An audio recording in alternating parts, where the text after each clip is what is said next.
Well, welcome back. In the last episode, we looked at several parts of the completed and in use parts of the railroad up as far as Nam Tok. In this episode, we're going to continue up to the Burma border, but that will be parts that are no longer completed, where you can see the rail bed, occasionally some sleepers. You can get a sense of where the track went. So we're now about 80 kilometers from Kanchanaburi city on Highway 323, which seems to be the highway you have to take to go anywhere around here. And eventually it will take us to the Burma border, which would be about another 150 kilometers ahead of us. And here the land looks fairly flat, but there are hills around and there are some significant elevation changes, which railroads tend not to like. So first we'll look at Hellfire Pass.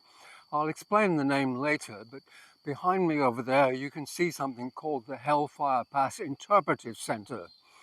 And it is an interesting place, but we're here to look at the railroad, or at least where the railroad was. So we'll give that a miss, but we do have to go inside to get to the steps that lead down into the cutting. So let's do that now.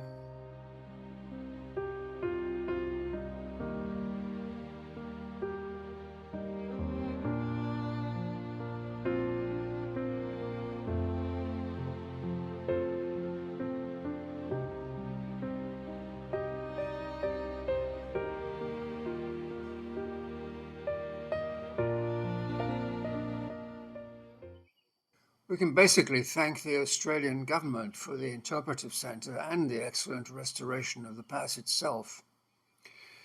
You can see the beginning of the cutting now. After the war, it was taken over by the jungle, the pass that is, not the Australian government, and was only rediscovered in the 1980s. Restoration took until 1998. Standing here, it's hard to imagine the suffering this quiet place once saw. And yet this is only one small section of a railway that stretched hundreds of kilometers. This part is known as the Memorial Walking Trail, and if you're fit and hardy, you can trek through it for about 7 kilometers. I'm not, so we won't. I think in this section here, you'll get a good idea of just how difficult it was to cut and how it got its name.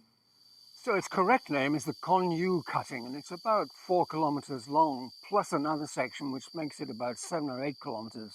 And in places it's 25 meters deep.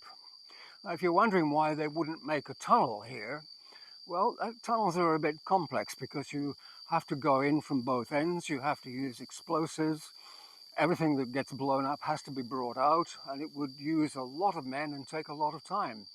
So it was considered to be faster to make this cutting. But as it was, progress was considered to be too slow, so they switched to a two-shift working 12-hour shifts. And even so, it took 8 months to make this cutting. Don't forget the men were working with just a few primitive hand tools, plus their hands. The Japanese did have explosives, but these needed meter-deep holes to be dug for the explosive to be dropped into. And accidents were common, partly because the Japanese often failed to warn the workers before detonating the explosives. At night, the men worked in the light of flaming torches. Looking down from above the cutting, it was such an horrendous sight, with thousands of sweaty and barely clothed bodies working by torchlight, that people described it as like looking into the gates of hell, hence the name Hellfire Pass. Let's move on. From here, the terrain becomes even more remote. Much of the rest of the Thai section is gone, reclaimed by the jungle.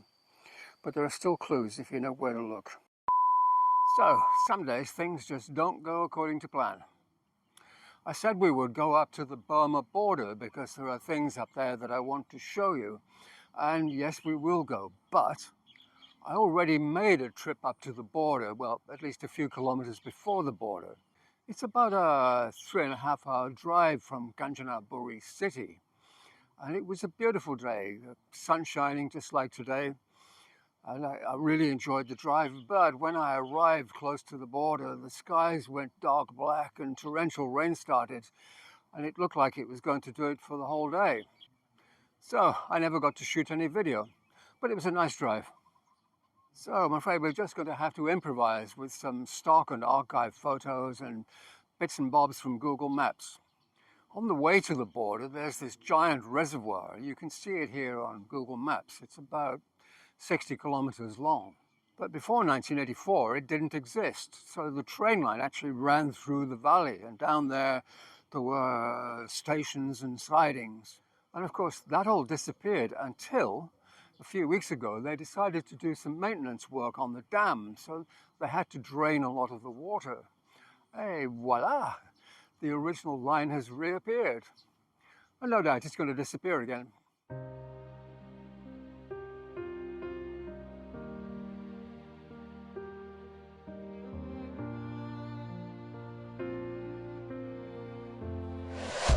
Further northwest and closer to the Burma border, there's something called Sonkaria Bridge, and this is where you're going to have to use your imagination.